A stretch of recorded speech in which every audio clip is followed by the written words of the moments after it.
హరే కృష్ణ భక్తులందరికీ ఈరోజు 6వ అధ్యాయం చూద్దాము.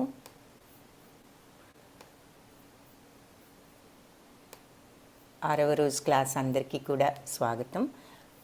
ఓం అజ్ఞానతిమిరాంధస్య జ్ఞానాంజనశలాకయా చక్షురున్మిళితం యేన తస్మై శ్రీగురవే నమః. శ్రీచైతన్యమనోభీష్టం స్థాపితం యేన భూతలే స్వయం రూపః కదా మహ్యం దదాతి స్వపదాంతికం. నమో ఓం విష్ణుపాదాయ కృష్ణప్రేష్ఠాయ భూతలే శ్రీమతే భక్తివేదాంతస్వామిన్యితి నామినే.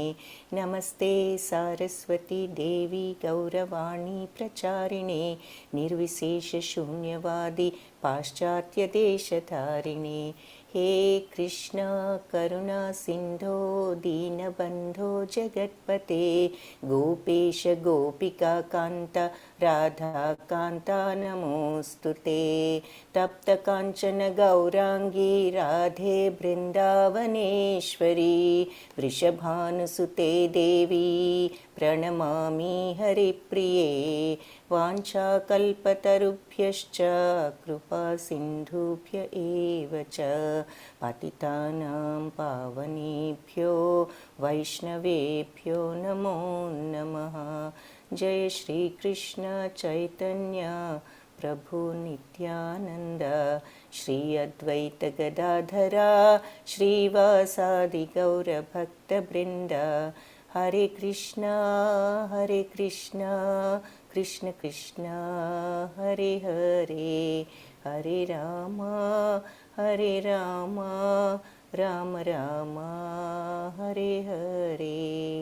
హరే కృష్ణ భక్తులందరికీ ఈరోజు ఆత్మ సంయమ యోగము షష్టమ అధ్యాయం అంటే 6వ అధ్యాయము ఆత్మ సంయమ యోగము చూద్దాము. మొట్టమొదట భగవాను ఉవాచతో ప్రారంభం ధ్యానయోగం అని కూడా అనవచ్చు. బట్ ఆత్మ సంయమ యోగం ఈ 6వ అధ్యాయం. ఇంతటితో ఈరోజు కర్మయోగాన్ని పూర్తి చేసి రేపటి నుంచి భక్తి యోగంలోకి వెళ్తాం. సో అందరికీ ఒక విజ్ఞప్తి, ఇప్పటి వరకు వచ్చిన వాళ్ళందరికీ కూడా మీకు అందరినీ అభినందిస్తూ, మీరు ఈ శ్లోక రీడింగ్కి ఇలా త్వరగా వచ్చినట్లయితే మీకు వచ్చే లాభం ఏమిటి అంటే, మీరు అన్ని శ్లోకాలు మనకి గంట సేపట్లో చూసే అవకాశం ఉండదు, ముఖ్య శ్లోకాలన్నీ వీలైనంత వరకు చూసినప్పటికీ కూడా. కాబట్టి మీకు ఆ శ్లోక రీడింగ్లో చక్కగా ఒకళ్ళు చదువుతూ ఉంటే శ్లోకం ఒకళ్ళు మీనింగ్ చెప్తూ ఉంటారు, తాత్పర్యం, అది వినేటటువంటి అవకాశం కలుగుతుంది. కాబట్టి అందరూ కూడా తప్పనిసరిగా దానికి జాయిన్ అవ్వాలని, క్లాస్కి కూడా తప్పనిసరిగా జాయిన్ అవ్వాలని మరొక్కసారి మీ అందరికీ గుర్తు చేస్తూ క్లాస్ మళ్ళీ స్టార్ట్ చేద్దాము. శ్రీ భగవానువాచ అనాశ్రిత కర్మఫలం కార్యం కర్మ కరోతి యః స సన్యాసీ చ యోగీ చ న నిరగ్ని న చాక్రియః. అనాశ్రిత కర్మఫలం, కర్మఫలాన్ని ఆశ్రయించని వాడు అని. కార్యం కర్మ కరోతి యః, ఆ రకంగా కార్యకర్మలు ఎవరైతే చేస్తారో, కర్మఫలాన్ని ఆశ్రయించకుండా అంటే కర్మఫలాన్ని ఆశించకుండా ఎవరైతే కార్యకర్మలను చేస్తారో, ససన్యాసీ చ యోగి చ, అతనే సన్యాసి, అతనే యోగి. న నిరగ్ని న చాక్రియ, ఇది అగ్నిహోత్రాది కర్మలు చేసినంత మాత్రాన సన్యాసి అవ్వడు. ఎవరైతే కార్యకర్మలు చేస్తూ ఆ కర్మఫలాన్ని ఆశించకుండా చేస్తారో వాళ్ళు నిజమైన సన్యాసులు, నిజమైన యోగులు అని చెప్పి ఇక్కడ మళ్ళీ గట్టిగా మనకు క్లియర్గా చెప్తున్నారు ఈ శ్లోకంలో. నిన్న మొన్న చూసాం కొంతవరకు, ఇప్పుడు చాలా క్లియర్గా ఈ శ్లోకంలో మనం చూస్తున్నాం. సో ఇక్కడ ఈ చాప్టర్లో మనకు మనస్సు అనేది ఎందుకు ఈ కర్మఫలాన్ని ఆశ్రయించకుండా ఉండాలంటే చాలా కష్టం. మనందరికీ వెంటనే డౌట్ వచ్చేస్తుంది, మరి ఆ బెనిఫిట్ కోసమే కదా ఈ పని చేస్తున్నాము, ఎలా మనం కర్మఫలం ఆశించకపోతే ఇంకా పని ఎలా చేస్తాము అని. అది ఇక్కడ ఏమిటి అంటే మనకి కోరిక అనేది ఒకటి ఉండబట్టి, ఆ కోరికతో ఆ కోరిక తీర్చుకోవాలి అనేది ఒకటి ఉంటుంది. అంతేకాని అది మన ధర్మం, మనం చేయవలసిన ధర్మాలు కొన్ని ఉంటాయి, అవునా, మన బాధ్యతలు కొన్ని ఉంటాయి. గృహస్థుగా కానీ, ఉద్యోగిగా కానీ, స్టూడెంట్గా కానీ, ఒక పౌరుడిగా కానీ, ఏది చేస్తున్నా మనకి చేయవలసిన కోరికతో సంబంధం లేకుండా మనం చేయవలసిన బాధ్యతలు కొన్ని ఉంటాయి. మనం స్టూడెంట్గా ఉన్నప్పుడు చదవాలి, అది మన బాధ్యత, అది కోరిక కాదు. కానీ కోరికతో చేసేటటువంటి పనులు ఉంటాయి. కాబట్టి దాని అర్థం ఏమిటి అంటే ఆ కోరిక అనేది తగ్గించుకోవాలి. అలాగే స్టూడెంట్గా ఉన్నాము, మనం చదువుకోవాలి, పరీక్షలు రాయాలి, పాస్ అవ్వాలి. అయితే మనకు ఆ ఉద్దేశం ఉండాలి, కానీ ఆ ఉద్దేశం ఉండటంలో తప్పు లేదు. పరీక్ష బాగా చదువుకుని రాసి పాస్ అవ్వాలి అనే ఉద్దేశంతో చదివి శ్రద్ధగా ఎగ్జామ్ రాయటంలో రిజల్ట్ రావాలి అనుకుని చేయటంలో తప్పు లేదు. కానీ ఫర్ ఎగ్జాంపుల్ ప్రమోషన్ తీసుకోండి. ప్రమోషన్ కోసం పని చేయటం కాదు, అది మన బాధ్యత కాబట్టి పని చేయాలి. ఆ పని చేసిన తర్వాత ఆ ప్రమోషన్ వచ్చినా రాకపోయినా దానివల్ల మనము ఎఫెక్ట్ అవ్వకుండా ఉండటానికి ప్రయత్నించాలి. రాలేదని విపరీతంగా మనం దుఃఖించకుండా, అంటే దాని మీద అటాచ్మెంట్ వదులుకోవాలి. అది కర్మఫలాలని ఆశ్రయించొద్దు, అంటే వాటి మీద దృష్టి పెట్టుకుని ఆ అటాచ్మెంట్ పెట్టుకోవద్దు. అంతేకాని పని బాగా చేసి ఆ పని సక్సెస్ఫుల్గా చేయాలనుకోవటంలో తప్పులేదు. కానీ ఆ పని యొక్క రిజల్ట్ మీద విపరీతమైన అటాచ్మెంట్ పెట్టేసుకుని అది సక్సెస్ అయితే ఒకటే పొంగిపోవటం, నేను మహా గొప్పగా చేశాను అందుకే ఇంత బాగా జరిగింది అని మనం అనుకోవటము, లేదు అంటే అది జరగకపోతే విపరీతంగా కృంగిపోవటము, ఇలాంటి అటాచ్మెంట్ ఆ రిజల్ట్కి ప్రతిఫలం మీద పెట్టుకోకూడదు. ఆ కర్మఫలం మీద ఇంత అటాచ్మెంట్ పెట్టుకోకూడదు, అది అక్కడ అర్థం.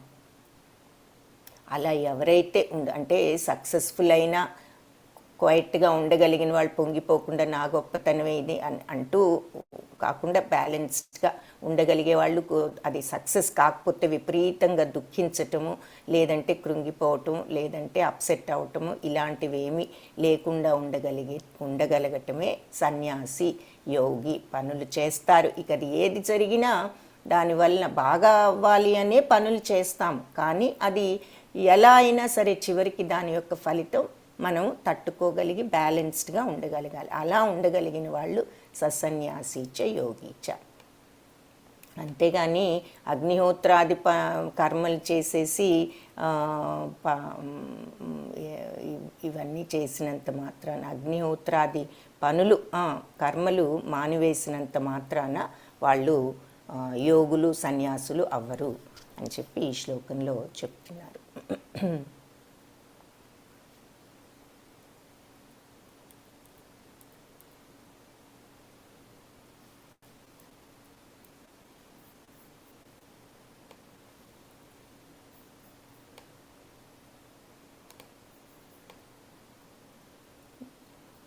నెక్స్ట్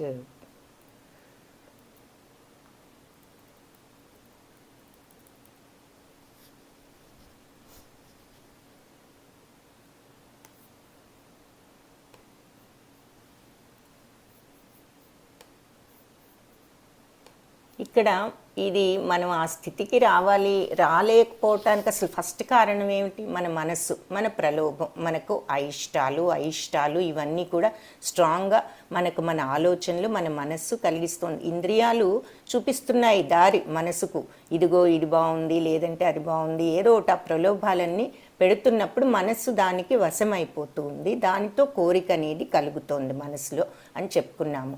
సో అలా ఈ మనస్సు ఒక్కొక్కసారి ఇలా ఈ కోరికల ప్రభావానికి ఈ మనస్సు ఎలా అయితే గురి అయిపోయినప్పుడు మనకి మనసు ఒక్కొక్కసారి తప్పుదో కూడా పట్టిస్తూ ఉంటుంది. ఈ కోరిక తీర్చుకోవటానికి ఎలా అయినా సరే తీర్చుకోవాలని తప్పు మార్గాన వెళ్ళి చేసే సంఘటనలు కూడా కొంతమందికి జరుగుతూ ఉంటాయి. సో ఏది ఏమైనా అది అలా కాకుండా మనస్సులో ఉన్న కోరికను అనేది అదుపు చేసుకుని ఆ ప్రతిఫలాసక్తిని వదులుకోగలగటం నేర్చుకోవాలి. అంటే ప్రతిఫలం జరిగినప్పుడు అది సక్సెస్ అయినా పొంగిపోయినా ఒక పని చేసినప్పుడు మనం సమభావంతో, ఈక్వానిమిటీతో ఉండగలగాలి. అది ఇక్కడ అర్థము. ప్రతిఫలాన్ని మనము ఆశించకుండా ఉండటము అంటే పని యొక్క బెనిఫిట్ వదిలేసుకోమని కాదు. ఇప్పుడు ప్రమోషన్ వస్తే నాకు అక్కర్లేదు అని అనటం కాదు. పని బాగా చేసినప్పుడు తీసుకో, కానీ నా అంటే దానివల్ల నువ్వు అహంకారం పెంచుకోవద్దు, నేనే చేశాననే ఫీలింగ్ కాదు అక్కడ ఉండవలసినది. ఇది భగవత్ ప్రసాదం, ఇది ఇలా ఆయన ఇచ్చారు అనేటటువంటి ఆ ఈక్వానిమిటీ అదే జరగలేదు, మనకి రాలేదు, పక్కవాడికి వచ్చింది ఆ ప్రమోషన్. అప్పుడు నీకు బాధ వద్దు, కోపం వద్దు, ఈర్ష్య వద్దు అవతలి వాడి మీద. అన్నీ కూడా ఏది ఎలా జరగాలనుందో భగవత్ ప్రసాదం ఈ పని నేను నా శక్తి మేరకు చేశాను. ఆ తర్వాత అది ఏం జరుగుతుందో అనే విషయం మీద, ఆ ప్రతిఫలం మీద మీరు దృష్టి, ధ్యాస, ఇంట్రెస్ట్, ఆసక్తి దాని మీదే ఉంచుకోకుండా అది ఎలా జరిగినా కానీ మనం సమభావంతో ఉండే మనస్తత్వాన్ని అలవర్చుకోవటమే అనాశ్రిత కర్మఫలం మీద ఆశ్రయించకుండా ఉండటం, ఆసక్తి లేకుండా ఉండటం. సో ఇదంతా కూడా మన మనస్సు చెప్తూ ఉంటుంది, ఇది మనకి ఎందుకు రాలేదు, రావాల్సింది, మనకు వచ్చింది, మన గొప్పతనం వల్ల మనం ఎంత కష్టపడి పనిచేసాం అందుకే వచ్చింది, ఇలా మన మనస్సు మనకు చెప్తూ ఉంటుంది. బట్ ఆ మనస్సును కంట్రోల్ చేయగలగాలి. సో ఈ మనస్సు మానవుడికి మిత్రుడా శత్రువా అనేటటువంటి ఒక ప్రశ్న కనుక వచ్చినట్లయితే, ఈ మనస్సు అనేది మనల్ని చెడు మార్గంలోనూ పెట్టవచ్చు, మంచి మార్గంలోనూ పెట్టవచ్చు. ఏది జరిగినా మనసే చేస్తుంది. సో బంధురాత్మాత్మనస్తస్య ఏనాత్మైవాత్మనా జితః అనాత్మనస్తు శత్రుత్వే వర్తేతాత్మైవ శత్రువత్. సో మనస్సును జయించిన వారికి మనస్సే మిత్రులలో ఉత్తముడు. కానీ అలా చేయటంలో ఎవరైతే విఫలమవుతారో వాళ్ళకి మనస్సు ఒక పరమ శత్రువు. సో అంతే కదా, మరి మనం మనస్సును కంట్రోల్ చేసుకోగలిగితే అది మనకు మిత్రుడు, మనం చెప్పినట్లు వింటుంది. అది మనం కంట్రోల్ చేయలేక అది చెప్పినట్లు మనం వింటూ ఉంటే అప్పుడు అదే మనకు పరమ శత్రువు అయిపోతుంది అని చెప్తున్నారు ఇక్కడ. అంటే చిన్న ఉదాహరణ చూపిస్తున్నారు. ఒక పులి, టైగర్ని మనం టేమ్ చేస్తే అది అలా కూర్చుంటుంది, లేదంటే లేచి అది పరుగులు మనుషుల మీదకి వెళ్ళటం చేస్తూ ఉంటుంది. సో సరైన పదాన్ని మనం మనస్సును మనం కంట్రోల్ చేసుకోగలిగితే ఏం జరుగుతుందంటే సరి అయిన మార్గంలో నడుస్తాం. తర్వాత మంచి చాయిసెస్ చేసుకుంటాం, ఆరోగ్యకరమైనటువంటి ఎంపికలు, ప్రగతిశీల అంటే ప్రగతి మార్గంలో మనం వెళ్ళటానికి దోహదపడుతుంది. ప్రగతి మార్గం అంటే ఏమిటి? ముక్తి మార్గమే ప్రగతి. అంటే మనకి ఫైనల్గా ఎవరిమైనా మానవ జన్మ ఎన్నో జీవరాశుల తర్వాత వస్తుంది, 84 లక్షల జీవరాశుల తర్వాత అని చెప్తారు. మళ్ళీ ముందు కూడా చూస్తాం ఈ విషయం. మరి అంత దుర్లభమైన మానవ జన్మ దొరకటమే అదృష్టం. ఈ మానవ జన్మలోనే ముక్తి సాధించగలిగేటటువంటి అవకాశం ఉన్నది. కాబట్టి మన అందరికీ కూడా మొట్టమొదటి బాధ్యత ఏమిటి అంటే ఆ ముక్తి మార్గంలో ఉండటానికి ప్రయత్నించాలి. కాబట్టి మనస్సును మనం కంట్రోల్ చేసుకుంటేనే ఆ మార్గంలో ఉండగలం. సో ఇంద్రియ భోగం నుంచి వైరాగ్యం అంటే ఏదో కాషాయ బట్టలు వేసేసుకుని అరణ్యానికి వెళ్ళాలని కాదు, కానీ ఇలా ప్రతిఫలాసక్తి వదులుకుంటూ మన యొక్క బాధ్యతలు నిర్వర్తిస్తూ, కామ్యకర్మలన్నీ కూడా నిర్వర్తిస్తూ ఉండటం నేర్చుకోవాలి. బ్యాలెన్స్డ్ మైండ్ నేర్చుకోవాలి. సో ఆ ప్రతిఫలం మీద ఆసక్తిని వదులుకోగలిగితేనే కోరికని కంట్రోల్ చేసుకోగలము. ఈర్ష్య, కోపము, అసూయ ఇలాంటివన్నీ కూడా కంట్రోల్ చేసుకోగలం. ఫలితం ఏమిటి అంటే అలా ఉండగలిగితే మనస్సును కంట్రోల్ చేసుకుని స్వేచ్ఛ మనకు మరియు ఔన్నత్యము, తప్పనిసరిగా ఉన్నత స్థాయికి ఎదుగుతాము. ఆ తరువాత స్వేచ్ఛ అంటే ఈ భౌతిక ప్రపంచపు కోరికల బంధాల నుంచి, ఈ కోపం అనేటటువంటి యాంగ్జైటీ నుంచి, ఈ చిరాకు నుంచి, ఇటువంటి చెడు మెంటాలిటీస్ నుంచి మనకు విముక్తి లభిస్తుంది. అదే మనకు మనస్సు చెప్పిన మాట మనం వింటూ దానికి బానిస అయిపోతే కామము, కోపము, దురాశ వంటి పాపపు చర్యలను అనుసరిస్తుంది. సో ఆ కోరికతో మనము విపరీతమైన కోరికలతో ఉన్నప్పుడు మరి మనసు మనల్ని ప్రలోభ పెట్టగానే మనకు ఆ కోరిక వచ్చేస్తే దానితో మనకి కోరిక కలుగుతుంది, కోపం కలుగుతుంది. అది తీరకపోతే తీరే వరకు ఒకలాంటి చిరాకు, అస్థిత్వం ఇవన్నీ వస్తాయి. దురాశ వస్తుంది, అది కావాలి ఇది కావాలని. ఇలాంటి పాపపు చర్యలన్నీ కూడా అనుసరిస్తుంది. మనం మనస్సును మన మీద దాడి చేయనిస్తే చిరాకు, ఆందోళన ఇలాంటివన్నీ తప్పుదారి పట్టిస్తుంది. ఇంద్రియ భోగాల మీద మమకారం ఎంతసేపు, ఫలితం ఏమిటి అంటే పతనము, బంధనము, అటాచ్మెంట్. ఆ అటాచ్మెంట్ ఉన్నంతకాలము మనకి కోరికలు ఇవన్నీ తప్పవు. సో బాధ్యతలు మనం చేయవలసినది చేయవచ్చు, కానీ అటాచ్మెంట్, టూ మచ్ ఆసక్తి పెట్టుకుంటేనే మనకు ప్రాబ్లం. సో మనస్సు ఎలాంటిదంటే ఒక నిప్పు లాంటిది అంటున్నారు. అది కంట్రోల్ చేయగలిగితే ఎంతో గొప్ప పనులు చేయొచ్చు. రాకెట్లు, తర్వాత ఎయిర్ప్లేన్స్, ఇవన్నీ కూడా ఒకలాగా అగ్నితోనే మరి జరుగుతూ ఉంటాయి. మరి అలాంటిది మనం సరిగ్గా కంట్రోల్లో పెట్టుకోకపోతే అగ్ని మొత్తం పెద్ద పెద్ద అరణ్యాలను కూడా దహించి వేయగలదు. సో ఈ మనస్సు కూడా అటువంటిదే అన్నది ఇక్కడ మనం అర్థం చేసుకోవాల్సిన విషయం అన్నమాట. దాన్ని సరి అయిన మార్గంలో పెడితే ఎంతో ఉన్నత స్థితికి వెళ్ళవచ్చు. అదే మనం అది చెప్పినట్లు మనం బానిస అయిపోతే మనసుకు, అప్పుడు మనల్నే అది చెడుదోవ పట్టించుతుంది.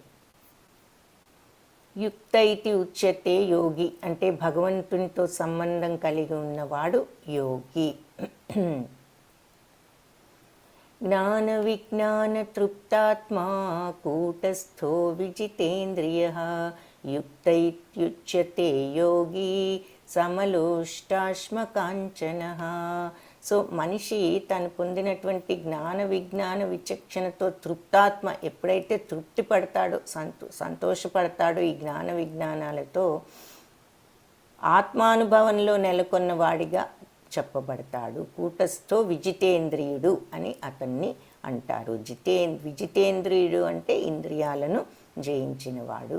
సో యుక్త ఇత్యుచ్యతే యోగి అంటే భగవంతునితో సంబంధం ఇలా నెలకొని ఉన్నవాడు యోగి. సమలోష్టాశ్మ కాంచన, అతను అన్నీ కూడా సమానంగా చూస్తాడు. అంటే మట్టి, రాళ్ళు, బంగారము కూడా ఒకటే అనేటటువంటి అంత సమదృష్టిలో ఉంటాడనమాట అతను. ఎందుకు? అతను ఆ దివ్యత్వంలో నెలకొని ఆత్మనిగ్రహంతో ఉంటాడు. అన్నిటినీ కూడా సమదృష్టితో చూస్తాడు. సో కాబట్టి జ్ఞాన విజ్ఞాన అనేటటువంటి ఈ విచక్షణతో ఎవరైతే అవుతారో తృప్తి పడతారో వాళ్ళు ఆత్మానుభవంలో నెలకొన్న వానిగా చెప్పబడి యోగి అని చెప్పి వాళ్ళను పిలుస్తారు.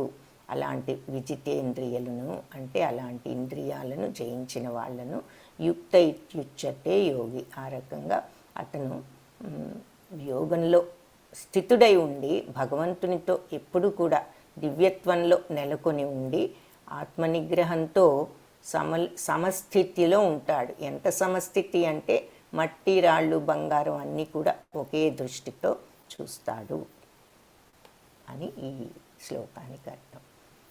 తరువాత ఇది చెప్పిన తర్వాత అష్టాంగ యోగాన్ని ఇక్కడ వివరిస్తున్నారు. అష్టాంగ యోగం అంటే ఏమిటి? అష్ట అంటే 8 దశలు ఉన్నటువంటి యోగం. అసలు యోగా అంటే ఏమిటి? యోగా అంటే భగవంతునితో ఎవరైతే కనెక్షన్ పెట్టుకుంటారో వాళ్ళు, భగవంతునితో సంబంధం కలిగి ఉన్నవాడు యోగి. భగవంతునితో ఆ కనెక్షన్ పెట్టుకోవటమే యోగా. సో ఇలా ఏ రకంగా పెట్టుకోవచ్చు ఆ కనెక్షన్ అంటే కర్మయోగము, జ్ఞానయోగము, అష్టాంగ యోగము, భక్తి యోగము ముందే చెప్పుకున్నాము. సో ఈ కర్మయోగం గురించి ఇప్పటి వరకు చూసాము. ఇప్పుడు అష్టాంగ యోగం అంటే ఏమిటో చూద్దాం. ఈ అష్టాంగ యోగము ఏమిటి అంటే 8 దశలు ఉన్నటువంటి యోగం అష్టాంగ యోగం. ఏమిటి ఆ దశలు? ధ్యానము అంటే మనము ఇక్కడి నుంచి మొదలు పెట్టాలి. ఇది ఫస్ట్ దశ.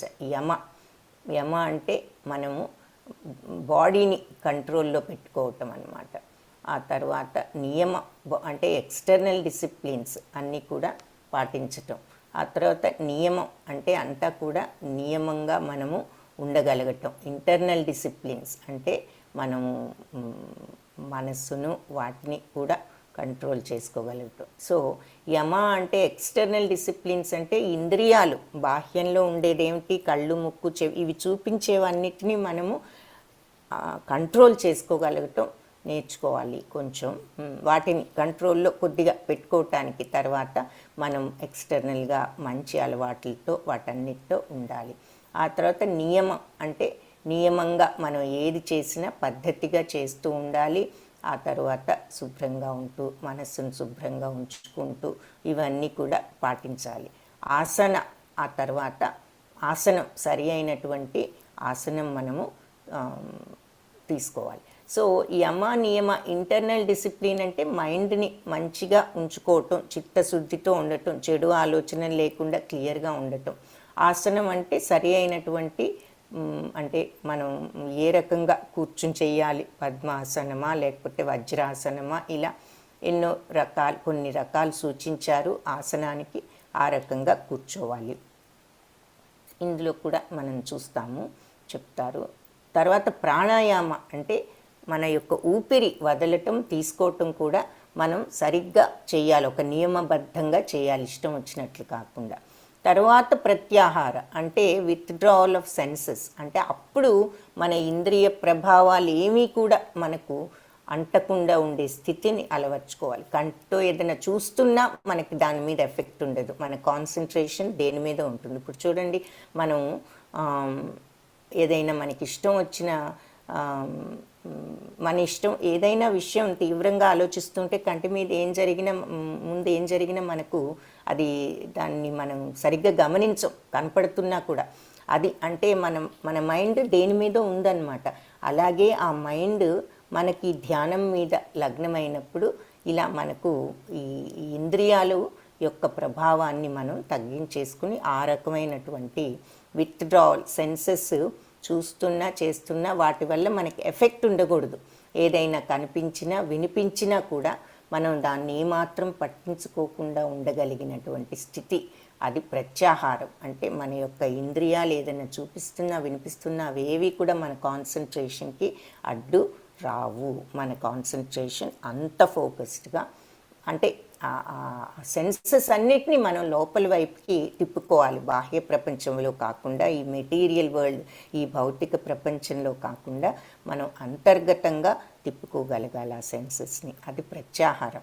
అంటే ప్రత్యాహారం అంటే ఆహారం, మన నోటికి ఆహారం మానేస్తే మానేయొచ్చు అప్పుడు, కానీ అలాగే కంటికి ఏదైనా కనిపించవచ్చు, కానీ మనం కనిపించిన ఎఫెక్ట్ అవ్వకుండా ఉండగలగటం. అలాగే ముక్కు. సో వీటన్నిటికీ నోటికి ఆహారం అయితే, భోజనం ఆహారం అయితే, కంటికి కనిపించేదంతా ఆహారం, ముక్కుకి వాసన వచ్చేదంతా ఆహారం, చెవికి వినిపించేదంతా ఆహారం, అవునా? సో ఇవన్నీ కూడా ఆహారాలే ఇంద్రియాలకు. సో ఇంద్రియాలకు ఈ ఆహారాలన్నిటినీ మనం ఆపివేయాలి. అంటే మనం వాటి యొక్క చూస్తున్నా వింటున్నా ఏదైనా సరే మనకు వాటి యొక్క ఎఫెక్ట్ అనేది మన మైండ్ మీద లేకుండా ఉండాలి. సో అలా మనం ఉండగలిగితే అప్పుడు ఆ కాన్సన్ట్రేషన్ అనేది మనకి ధారణలోకి వెళ్ళగలుగుతాం. అంత ఫోకస్డ్గా ఉండి ఇంద్రియాలు అవి ఇవి చూపిస్తున్నా వినిపిస్తున్నా మనం ఏమీ పట్టించుకోకూడదు. ఇప్పుడు ధ్యానం చేయాలి అనుకుంటే వినిపించవచ్చు, కానీ అవేమీ పట్టించుకోకుండా ఉండగలిగితేనే ఆ ధారణలోకి వెళ్ళగలుగుతాం. ఆ ధారణ, ఆ కాన్సన్ట్రేటెడ్ స్టేట్లోకి వెళ్ళిన తర్వాత అప్పుడు కానీ మనకి ధ్యానం అనే దాంట్లోకి వెళ్ళలేము. అప్పుడు నిజమైన ధ్యానంలోకి ఆ ఫోకస్తో, ఆ కాన్సన్ట్రేషన్తో చుట్టూ ఏం జరుగుతున్నా మనకు ఎఫెక్ట్ అవ్వకుండా ఉండే స్థితిలో ఉండగలిగితేనే మనకు ఆ కాన్సన్ట్రేషన్ వస్తుంది. అది వచ్చినప్పుడే మనకి ధ్యానం అనేది కుదురుతుంది.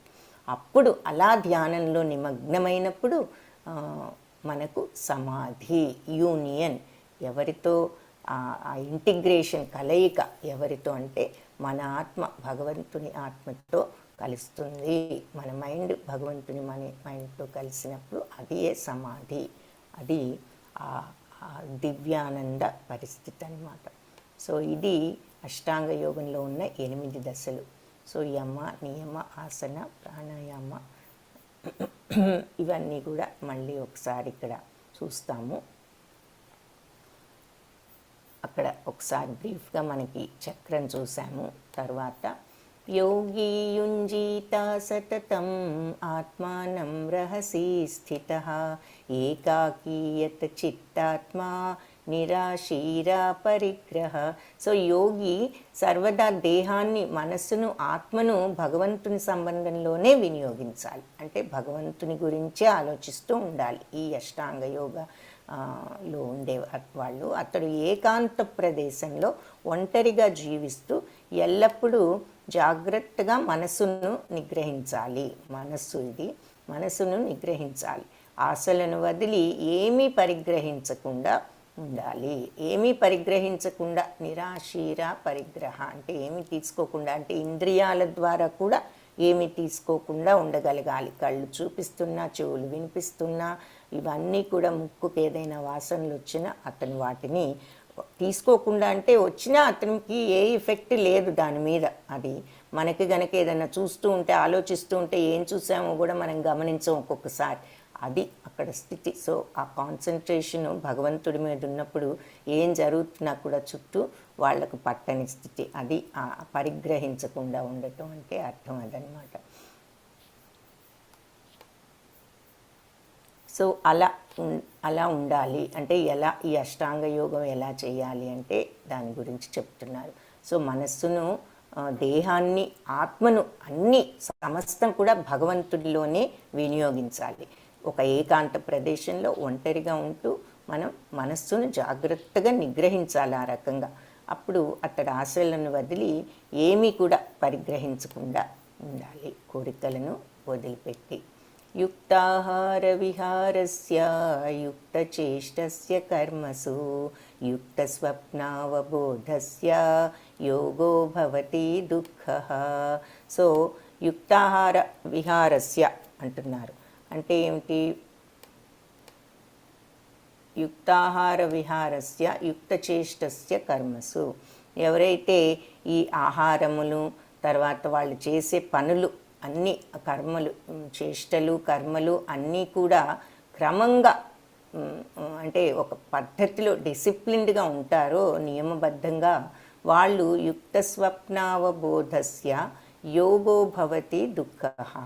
వాళ్ళు యోగ సాధన ద్వారా మంచి సమస్త భౌతిక దుఃఖాలను కూడా పోగొట్టే యోగ సిద్ధి వాళ్లకు కలుగుతుంది. సో ఆహారము, నిద్ర, విహారము ఇలాంటి అలవాట్లు, పనులను ఎవరైతే క్రమశిక్షణతో క్రమపరిచి కంట్రోల్డ్గా ఉంటారో, సో ఫుడ్డు కంట్రోల్లో ఉండాలి, నిద్ర కంట్రోల్లో ఉండాలి, ఇష్టం వచ్చినంతసేపు పడుకోవటం కాదు. విహారము, ఊరికినే మనస్సు కానీ శరీరం కానీ, మనసు కూడా విహారం చేయకూడదు, అటు ఇటు వెళ్ళిపోకూడదు. మనసు విహారం అంటే అటు ఇటు వెళ్ళటము అని శారీరకంగానే కాదు, మానసికంగా కూడా మనస్సును ఎటు పంపకుండా భగవంతుడి పట్ల లగ్నం చేసి ఈ అలవాట్లు ఈ పనులన్నిటినీ, ఈ అలవాట్లను ఎవరైతే క్రమపరిచి ఉంటారో, ఎవరైతే కంట్రోల్డ్గా నియమబద్ధంగా ఉంటారో వాళ్ళు యోగ సాధన ద్వారా సమస్త దుఃఖాలు పోగొట్టుకునేటటువంటి యోగ సిద్ధి వాళ్లకు కలుగుతుంది. సో ముందుగా ఈ ఆహారము, నిద్ర, విహారము ఇలాంటి పనులన్నిటినీ, అలవాట్లను ముందుగా మనము ఒక కంట్రోల్లో, ఒక నియమంలో, ఒక పద్ధతిలో ఉంచుకోవాలి. అవన్నీ చెయ్యాలి. ఈ యోగ సాధన చెయ్యాలి అంటే అలా చేస్తే సమస్త భౌతిక భౌతిక దుఃఖాలు పోగొట్టేటటువంటి యోగ సిద్ధి కలుగుతుంది. అంటే ఏదో సుఖాలు కలుగుతాయి, దుఃఖాలు పోయి మనకు అన్నీ బాగా ఉంటాయి అని భౌతిక సుఖాలు కాదు. ఈ భౌతిక దుఃఖాలే ఎందుకు వస్తాయి? భౌతిక సుఖాలు లేవు, మనకు అది లేదు, ఇది లేదు, అంత పెద్ద ఇల్లు లేదు, ఇంత పెద్ద కారు లేదు, మంచి ఫోన్ లేదు, ఇలాంటి వాటితోనే మనకు చాలా విషయాల్లో దుఃఖాలు వస్తూ ఉంటాయి. కాబట్టి ఈ భౌతిక దుఃఖాలు అన్నమాట అవన్నీ పోయే యోగసిద్ధి, ఆ మనస్తత్వం వస్తే మనకి ఏది ఉన్నా ఒకటే, లేకపోయినా ఒకటే. అది ఇక్కడ అర్థము. సో ఇక్కడ యమ, ఈ 8 స్థితులు చూసాం, దశలు ఏమిటో ఇంకొకసారి చూద్దాం. యమ అంటే మనం చేయవలసిన పనులు, ఏదైతే నియమాలు, ఏది చెయ్యాలో అంటే ప్రొద్దున్నే లేవటం, నియమంగా ఉండటం, ఎక్కువగా నిద్రపోకపోవటం, ఎక్కువగా ఆహారం తీసుకోకపోవటం, ఇష్టం వచ్చినట్లు అటు ఇటు మనస్సును కానీ శరీరాన్ని కానీ పంపకుండా ఉండటం, నియమబద్ధంగా ఉండటం, ఇవన్నీ చేయవలసినటువంటి నియమాలు, మనకి సానుకూలమైనటువంటి పనులు. యమ. నియమ అంటే ఏమిటి? చెయ్యకూడని పనులు, అంటే మనం చెయ్యకూడని, అంటే ఎక్కువసేపు నిద్రపోకుండా ఉండటము, తర్వాత ఎక్కువ ఆహారం తీసుకోకుండా ఉండటం, దురలవాట్లు అంటే ఆల్కహాల్, మత్తు పదార్థాలు ఇలాంటివి తీసుకోకుండా ఉండటం, మంచితనం, కోపాన్ని తగ్గించుకోవటం, ఇలాంటివన్నీ కూడా నియమాలు, అంటే చెయ్యకూడనివి మనం గమనించాలి. ఆ తర్వాత ఆసనం, అంటే శరీరాన్ని కూడా మనం ఈ రెండు చేయవలసినవి, చేయకూడనివి, అంటే మనం మైండ్ని కొంచెం కంట్రోల్ చేసుకోవటానికి ట్రై చేయటం అన్నమాట. ఆసనం అంటే శరీరాన్ని కంట్రోల్ చేసుకుంటున్నాం. ఎందుకు? ఒక పొజిషన్లో కూర్చోవాలంటే మన బాడీకి చెప్పాలి, నువ్వు కదలొద్దు, ఈ శరీరం ఈ పొజిషన్లో నువ్వు ఉండాలి అని మనం డిసిప్లిన్డ్గా బాడీని కూడా శరీరాన్ని కూడా మనం కంట్రోల్ చేస్తున్నాము. ప్రాణాయామం అంటే బ్రెత్ను కూడా కంట్రోల్ చేస్తున్నాం. శ్వాసను అంటే ఒక పద్ధతిగా ఊపిరి లోపలికి తీసుకోవాలి, ఒక పద్ధతిగా మనం బయటికి వదలాలి. అనులోమ్ వినులోమ్ అంటారు. సో తీసుకోవటం ఎంతసేపో, వదలటం అంతసేపు, మధ్యలో కుంభకం అంటారు, అది కూడా అంతసేపు సేమ్ టైం ఉండాలి. మూడింటికి కూడా తీసుకోవటం, నిలపటం, వదలటం, మళ్ళీ తీసుకోవటం, అన్నిటికీ కూడా ఒకే సమయాన్ని అట్లా ఒక పద్ధతిలో శ్వాసను తీసుకోవాలి. సో బ్రెత్ను కూడా కంట్రోల్ చేయగలగాలి ప్రాణాయామం. ప్రత్యాహారం అంటే ఇక్కడ ఇంద్రియాలను ఉపసంహరించుకోవటం. ఇంద్రియాలకు ఆహారం ఏమిటని చెప్పుకున్నాం? కంటికి కనిపించేది ఆహారం, ముక్కుకు వాసన వచ్చేది ఆహారం, చెవులకు శబ్దం ఆహారం. వీటన్నిటినీ కూడా అవన్నీ వస్తున్నా, వింటున్నా, చూస్తున్నా, ఏది చేస్తున్నా కూడా మనము ఎఫెక్ట్ అవ్వకుండా ఉండటమే ప్రత్యాహారము. ఇంద్రియ ఆహారాలను మనం పట్టించకుండా ఉండటమే ప్రత్యాహారం. ఓకే, సో అది అక్కడ అర్థం. అంటే ఇంద్రియాలు మనకు అవి ఇవి చూపిస్తున్నా, వినిపిస్తున్నా, వాసనలు చూపిస్తున్నా మనము చెక్కు చెదరకుండా అలా నిశ్చలంగా ఉండగలగటమే ప్రత్యాహారం. ధారణ, అప్పుడు మనస్సును మనం ఇవన్నీ చేస్తేనే మనస్సును కంట్రోల్ చేయగలుగుతాం.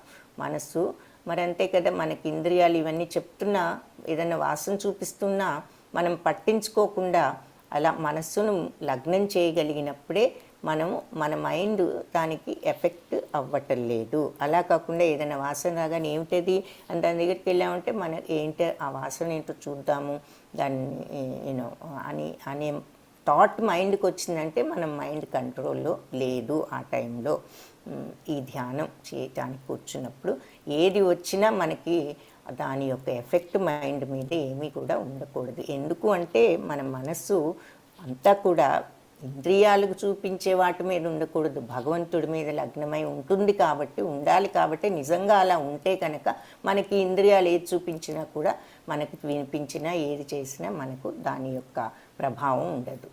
నెక్స్ట్ అలా ఉండగలిగిన స్టేజ్లో మనం ధ్యానము, ధారణ, కాన్సన్ట్రేట్, అంత కాన్సన్ట్రేషన్తో మనం ఉన్నప్పుడు ధ్యానం, మనం భగవంతుడిపై ధ్యానంలోకి వెళ్ళగలుగుతాం. అలా ధ్యానాన్నిలో మనం మునిగిపోయినప్పుడు సమాధి, మైమరుచుట, పూర్తి శోషణ, కంప్లీట్ అబ్జార్ప్షన్, ఇంటిగ్రేషన్, యూనియన్ అని చెప్పి మనం ఇంగ్లీష్లో చూసాం. అప్పుడు కంప్లీట్గా మనము భగవంతుని యొక్క ఫీలింగ్, అనుభూతిని తెలుసుకోగలుగుతాం. ఈ సమాధిలో పరిపూర్ణత అంటే అసలు ఎలా, ఏమిటి, ఎవరికి వస్తుంది అనేది కనుక మనకు డౌట్ వస్తే, ప్రశాంత మనసం హీనం యోగినం సుఖముత్తమం ఉపైతి శాంతి రజసం బ్రహ్మభూతం అకల్మషం. సో ప్రశాంతమైన మనసున్నవాడు, హీనం యోగినం, సో కామక్రోధం ఇలాంటి ఉద్రేక కారణాలకు ఎవరైతే అతీతుడో, ఉపైతి శాంతి రజసం, సో పాపరహితుడు, సో బ్రహ్మ స్వరూపుడు, ఇలాంటి వాళ్లకు ఇలాంటి యోగ పురుషుడికి సుఖం, పరమ సుఖం లభిస్తుంది అని చెప్పి, బ్రహ్మభూతం అకల్మషం, అతను బ్రహ్మస్వరూపుడు, కల్మషం లేనివాడు. సో ఎవరైతే ప్రశాంతమైన మనసు కలిగి ఉండి కామక్రోధాది ఉద్రేక కారణాలకు అతీతులుగా ఉండగలుగుతారో, ఇదే మనకన్నిటికంటే మనం ఈ మార్గంలో ప్రగతి సాధించలేకపోవటానికి మెయిన్ మనకు అడ్డు వచ్చేది ఏమిటి అంటే మన కామము, మన క్రోధము, మన కోరిక, మన కోపము. ఇవి ఈ కామక్రోధ ఉద్రేకం, ఈ కారణాలన్నిటికీ కూడా ఎవరైతే అతీతులుగా ఉండగలుగుతారో వాళ్ళు అట్లా ఉంటూ పాపరహితులు, వాళ్ళు బ్రహ్మస్వరూపులు అయిన అటువంటి యోగ పురుషుడికి యోగినం సుఖం ఉత్తమం, వాళ్లకు ఉత్తమమైనటువంటి పరమసుఖం లభిస్తుంది.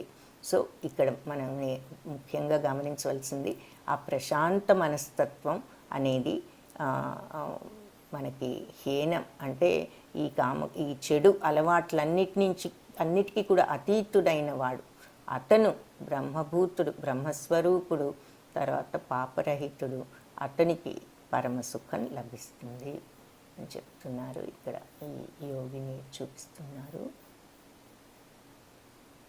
సో ఎవరైతే వాళ్ళ మైండ్లు ఈ భగవంతుడి మీద ఈ రకంగా యోగంలో స్థిరత్వం ఉన్నట్లయితే, యోగంలో వాళ్ళు స్థితులై ఉన్నట్లయితే వాళ్ళు ఇట్లా హయ్యెస్ట్ పర్ఫెక్షన్ అంటే ఆ పరమ సుఖాన్ని వాళ్ళు పొందుతారు. వాళ్ళకి కోరిక కానీ లేదంటే అవన్నీ కోరిక ఇటువంటి వాటన్నిటికీ కూడా వాళ్ళు అతీతులు.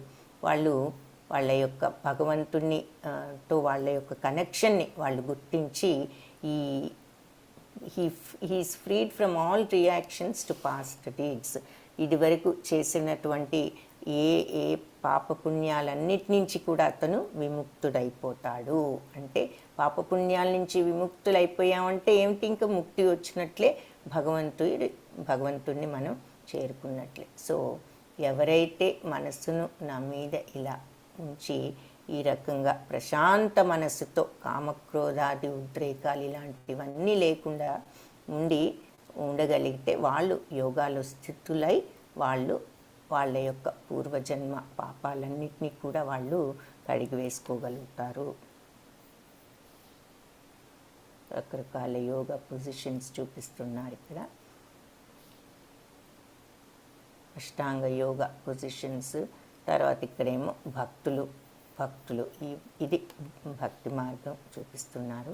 సో ఇదంతా విన్న తర్వాత అర్జునుడు ఏమన్నాడంటే, ఈ అష్టాంగ యోగం గురించి ఈ రకంగా మొత్తం వివరించారు కదా భగవంతుడు, శ్రీకృష్ణుడు వివరించాక అర్జునుడు ఈ మాట అంటున్నాడు. అర్జున ఉవాచ యోయం యోగస్త్వయా ప్రోక్తః సామ్యేన మధుసూదన ఏతస్యాహం న పశ్యామి చంచలత్వాత్ స్థితిం స్థిరాం. మనందరికీ కూడా ఇదే డౌట్ వస్తుంది, అదే అర్జునుడికి కూడా వచ్చింది. అర్జునుడు ఏమని పలికాడు, మధుసూదన మనస్సు నిలకడలేనిది. మధు అనేటటువంటి ఒక రాక్షసుని సంహరించడం వల్ల మధుసూదన అని వచ్చింది పేరు శ్రీకృష్ణుడికి.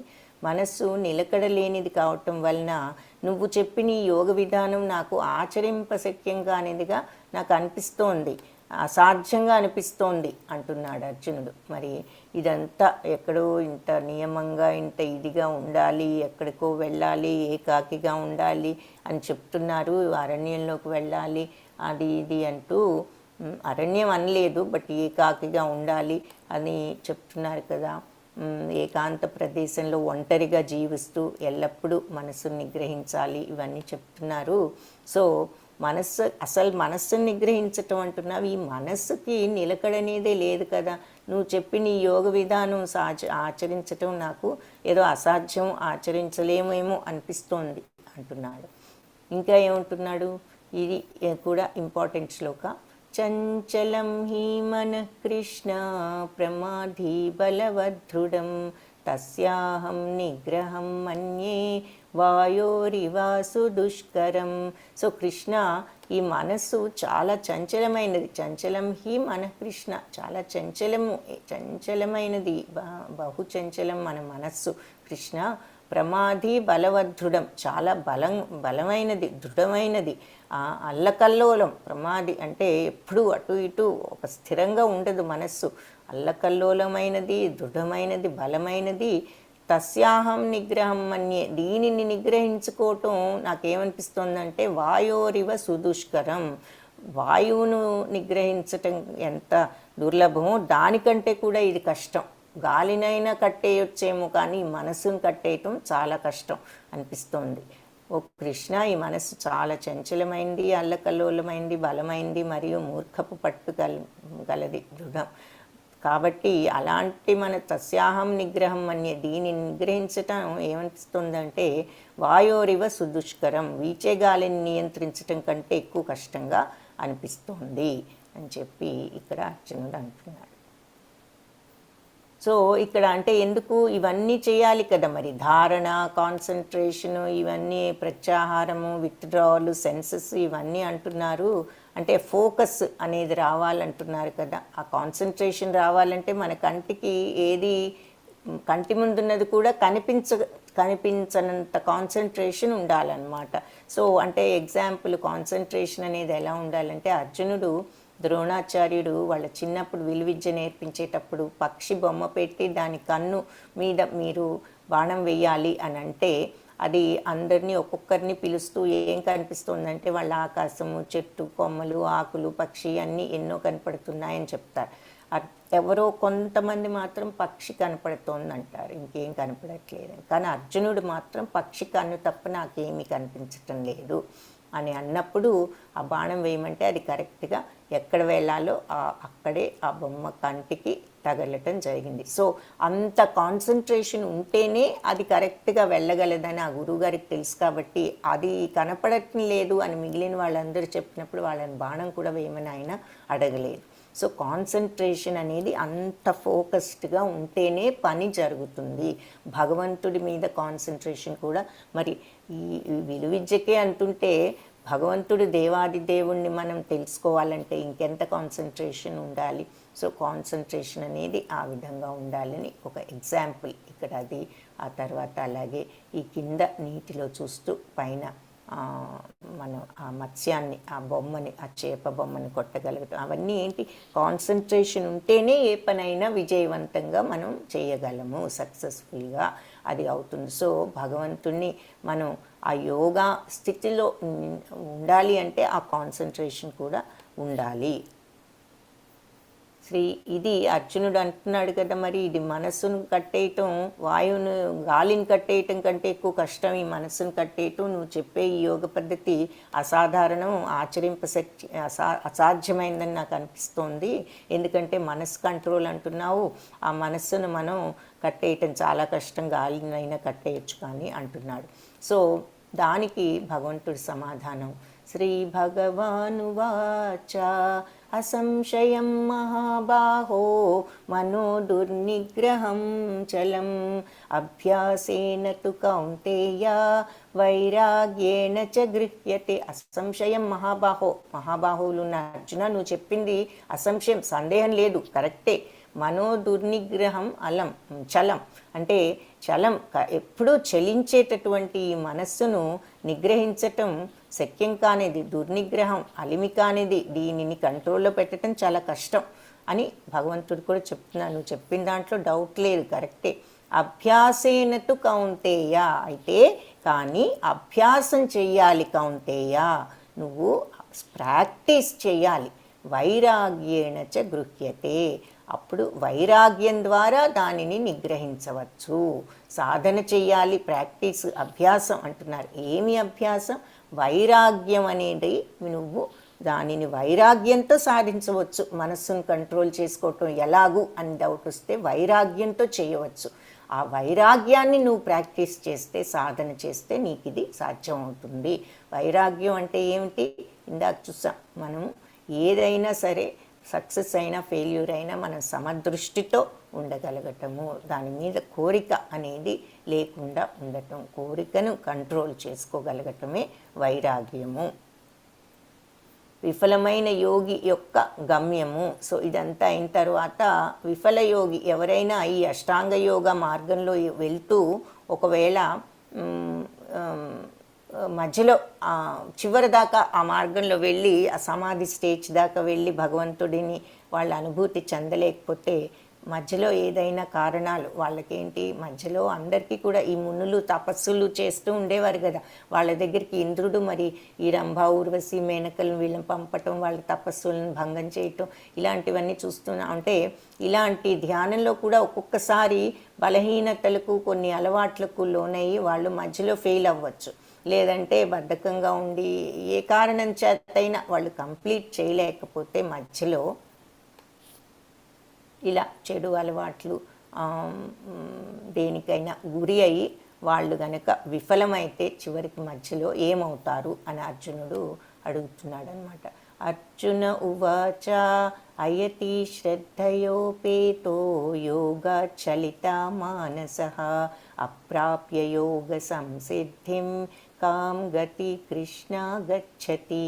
సో ఇలా శ్రద్ధతో చాలా ఈ మార్గంలో శ్రద్ధతో ప్రయాణం ప్రారంభించి కూడా మధ్యలో చలిత మానస మనస్సు చంచలించి మనసు కొద్దిగా చలించి వాళ్ళు అప్రాప్య యోగ సంసిద్ధం, ఈ యోగ లక్ష్యం యొక్క పరిపూర్ణతను వాళ్ళు సాధించలేకపోతే, వాళ్ళకు ప్రాప్తం కాకపోతే వాళ్ళ గతి ఏమిటి, కాం గతి కృష్ణ గచ్చతి, వాళ్ళ యొక్క గతి ఏమిటి అని చెప్పి వాళ్ళకి ఏం జరుగుతుంది అని అడుగుతున్నాడు అర్జునుడు.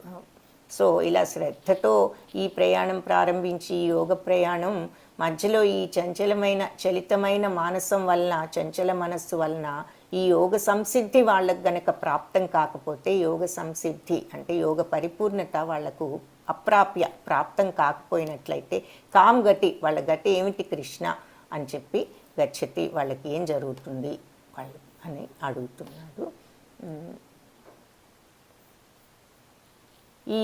ఈ జన్మ అప్పుడు భగవంతుడు ఈ సమాధానం చెప్పారనమాట. ఈ జన్మలో యోగంలో సాఫల్యత సాధించలేకపోయినా కూడా వాళ్ళు పుణ్యలోకాలకు వెళ్తారు.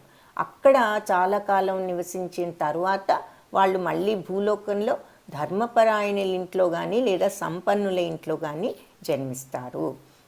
అలా కాకుండా ఎంతో కాలం యోగాభ్యాసం చేసి వాళ్ళ వైరాగ్యం బాగా పెరిగి చివరిలో వాళ్ళు ఆ స్టేజ్కి వెళ్ళలేకపోతే వాళ్ళు దివ్యజ్ఞాన సంపన్నుల కుటుంబంలో జన్మిస్తారు. ఆ తర్వాత వాళ్లకు ఆ దివ్యజ్ఞాన సంపన్నుల కుటుంబంలో జన్మించి ఆ జన్మలో వాళ్లకు మోక్షం వస్తుంది అని చెప్తున్నారు. సో వాళ్ళు సాధించినటువంటి ఆ ప్రోగ్రెస్ వేస్ట్ కాదు, నెక్స్ట్ జన్మలో కూడా అది ఉపయోగపడి వాళ్ళని ఫైనల్గా ఆ మోక్ష మార్గంలోకి తీసుకువెళ్ళటానికి ఈ జన్మలో సాధించలేకపోయినా నెక్స్ట్ జన్మలో అయినా వాళ్ళు సాధిస్తారు. అలా కొంతకాలం చేసి విఫలమైన వాళ్ళు కూడా పుణ్యలోకాలకు వెళ్తారు. ఆ తర్వాత అక్కడ చాలా రోజుల నుండి మళ్ళీ భూలోకంలో ధర్మపరాయణుల ఇంట్లో కానీ సంపన్నుల కుటుంబంలో కానీ జన్మిస్తారు. ఎంతో కాలం యోగాభ్యాసం చేసి వైరాగ్యం ఎక్కువగా ఉన్న వాళ్ళైతే ఇక దివ్యజ్ఞాన సంపన్నుల కుటుంబంలో ఉండి వాళ్ళు మళ్ళీ ఆ జన్మలో మోక్షాన్ని సాధిస్తారు అని చెప్తున్నారు. సో వాళ్ళు చేసేటటువంటి ఆ యోగాభ్యాసము వాళ్ళకి ఎప్పుడు కూడా ఉపయోగపడుతుంది. చివరిదాకా ఒక జన్మలో సాధించలేకపోయినా వాళ్ళు సాధించిన ప్రగతి అప్పటి వరకు అది వాళ్ళకి ఎప్పుడు కూడా ఉంటుంది, వాళ్ళ అకౌంట్లో అది పోదు అని చెప్తున్నారు. నెక్స్ట్ ఉత్తమమైన యోగి ఎవరు అని గనక మనం నిజంగా అడిగితే తపస్విభ్యోధికో యోగి జ్ఞానిభ్యోపి మతోధికః కర్మిభ్యశ్చాధికో యోగి తస్మాత్ యోగి భవ అర్జున. సో ఓ అర్జున, తపస్విభ్యోధికో యోగి, తపస్సు చేసే వాళ్ళకంటే కూడా అధికుడు, జ్ఞానిభ్యోపి మతోధిక, శాస్త్రజ్ఞానం ఉన్న వాళ్ళకంటే కూడా మతోధిక, యోగుల కంటే కూడా కర్మిభ్యాశ్చాధికో యోగి. సో కర్మలతో యోగి అయిన వాడి కంటే కూడా ధ్యానయోగి గొప్పవాడు. తస్మాత్ యోగి భవ అర్జున అంటే ధ్యాన యోగాన్ని సాధించాలంటే ఇక్కడ అర్థం ఏమిటి అంటే ధ్యానము అంటే భగవంతుడి మీద ఫైనల్గా మనస్సును కేంద్రీకరించగలగటము అన్నది మనం తెలుసుకోవాలన్నమాట. ఏ మార్గం ద్వారా అయినా సరే ఆ భగవంతుడి మీద చివరికి ఇంత కష్టపడిన అష్టాంగ యోగం కూడా ధ్యానంలోకే వెళ్తోంది. ఆఖరికి ఆ ధ్యానం వస్తేనే సమాధి. సో ఆ ధ్యానాన్ని నువ్వు గనక సంపాదించటమే ముఖ్యం. యోగుల కంటే వీళ్ళందరికంటే కూడా ధ్యానయోగి గొప్పవాడు కనుక నీవు ధ్యానయోగాన్ని సాధించాలి. యోగినామపి సర్వేషాం మద్గతేనాంతరాత్మనా శ్రద్ధావాన్ భజతే యో మాం సమే యుక్తా తమో మతః. సో అందరి యోగినామపి సర్వేషాం, అందరి యోగులలోకెల్లా మద్గతే నా అంతరాత్మన, ఎవరి మనస్సు అయితే ఎల్లప్పుడూ నా మీద నిమగ్నమై ఉంటుందో, తర్వాత శ్రద్ధావాన్ భజతే యో మాం, ఎవరైతే నన్ను శ్రద్ధగా భజిస్తారో, సమే యుక్త తమో మత, వాళ్ళనే అందరిలోకి యుక్తులు అని నేను అభిప్రాయపడతాను అని పరిగణిస్తాను. ఇది నా మత, నా అభిప్రాయము. సో యోగులందరిలోకి ఎవరి మనస్సు ఎల్లప్పుడూ నాయందే నిమగ్నమై ఉంటుందో, ఎవరు నాయందు శ్రద్ధతో భజిస్తూ భక్తితో ఉంటారో వాళ్ళే అత్యున్నతమైన వారిగా నేను వారిని పరిగణిస్తాను. ఇది నా అభిప్రాయం. సో చివరకు ఇదంతా అష్టాంగ యోగం ఇదంతా కూడా బోధించిన తర్వాత ఈ మాట శ్రీకృష్ణుడు చెప్పటం జరిగింది. ఎవరైతే అందరిలోకి కూడా మనస్సును నాయందు నిమగ్నం చేస్తూ వాళ్ళు ఎప్పుడు కూడా శ్రద్ధావాన్ భజతే యో మాం, ఎవరైతే నన్ను శ్రద్ధతో భజిస్తారో పూజిస్తారో భక్తితో, వాళ్ళు అత్యున్నతమైన వాళ్ళుగా నేను పరిగణిస్తాను. ఇది నా అభిప్రాయము.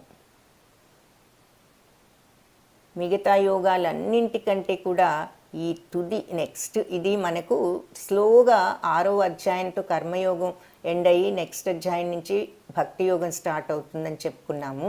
సో మెల్లగా మనకు ఆ భక్తి యోగం వైపు తీసుకువెళ్తున్నారనమాట. ఇప్పటి వరకు ఇవన్నీ చెప్పి ఇక్కడ అష్టాంగ యోగం కూడా చెప్పిన తర్వాత ఎవరైతే మనస్సు నా మీద నిమగ్నం చేసి భక్తితో శ్రద్ధతో భక్తిగా నా పట్ల ఉంటారో వాళ్ళందరికంటే కూడా అత్యున్నతమని యుక్తులు అని నేను అభిప్రాయపడతాను అని చెప్తున్నారు. సో మెల్లగా మనల్ని ఆ భక్తి మార్గం వైపు భక్తి యోగ వైపు దాని గురించి చెప్పటం ప్రారంభించారనమాట ఇక్కడి నుంచి. సో మిగిలిన యోగాలన్నింటికీ కూడా తుది గమ్యం ఏమిటి? భక్తియే. ఏ మార్గంలో వెళ్ళినా చివరికి ఆ భక్తితో లీనమైపోతేనే భగవంతుడి మీద మనస్సు మనకు అది కంప్లీట్ యోగ సమాధి స్థితి వస్తుంది. కాబట్టి కర్మయోగంతో మనం ఇలా సమస్థితిలో ఉంటూ చేయవచ్చు. జ్ఞానయోగం జ్ఞానాన్ని ఆర్జించి చేయవచ్చు. ఇది లాస్ట్లో చూస్తాము 6 చాప్టర్స్ జ్ఞానయోగం. అష్టాంగ యోగం ద్వారా కూడా ఇలా కష్టపడి ఈ నియమాలు, బ్రెత్ కంట్రోలు, ఇంద్రియ కంట్రోలు ఇవన్నీ చేస్తూ మనము చేయవచ్చు. ధారణ తర్వాత ధ్యానము చేస్తూ. కానీ భక్తి యోగంలో భక్తి మార్గంలో ఉంటూ కూడా చేయవచ్చు. అన్నిటికంటే ఈ నిచ్చెన, భగవంతుడి దగ్గరికి వెళ్ళే నిచ్చెనలో ఈ మెట్లు వీటన్నిటికంటే భగవంతుడికి దగ్గరగా ఉన్న మార్గం భక్తి యోగం అన్నమాట. ఇక్కడ చూస్తే మీకు అర్థమవుతుంది.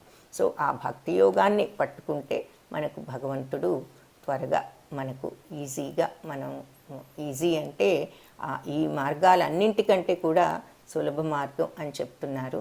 అయితే ఈ భక్తి యోగా అనేది ఉంటే ఆటోమేటిక్గా మనకు ఆ లక్షణాలన్నీ వస్తాయి. ఏది ప్రశాంత మనసు ఇవన్నీ కూడా వస్తాయి ఆ భక్తి అనేది ఉన్నట్లయితే. తర్వాత ఉద్రేకాలకు అతీతం, కామం క్రోధం ఇవన్నీ కంట్రోల్ చేసుకోగలుగుతాం ఆ భక్తి అనేది అలవర్చుకుంటే. అందుకని ఆ భక్తి భావం ఎలా ఉంటుంది ఏమిటి అన్నది ఇంకా మనం చూస్తాము